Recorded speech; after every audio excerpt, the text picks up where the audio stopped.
এই যে দেখতেছেন কমলা, একটি থোকায় কতগুলো কমলা। এই যে দেখুন, আমি যদি দেখাই, এটা একটি থোকা। আর এই হলো সাতকি কমলা। সাতকি কমলার ফলনটা অনেক বেশি।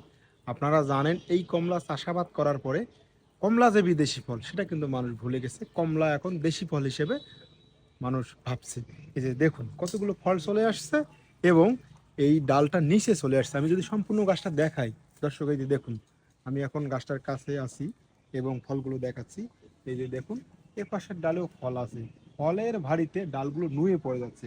এবং আমি যদি টপ টু বটম দেখাই, এই যে গাছের জিও ব্যাগটি দেখুন, জিও ব্যাগে সাজানো আছে এবং গোড়াটা কত সুন্দর মোটা এবং এখানে কলম লাগানো আছে। সুন্দরভাবে এই গাছটা বেড়ে উঠছে। গাছের গোড়ায় পর্যাপ্ত পরিমাণ সার এবং খাদ্য ব্যবস্থাপনা করায় আজকে এরকম ফল চলে আসছে। আমাদের এরকম বড় ধরনের চারাগুলো আমরা সারা বাংলাদেশে পাঠিয়ে দিচ্ছি। যারা এ ধরনের চারা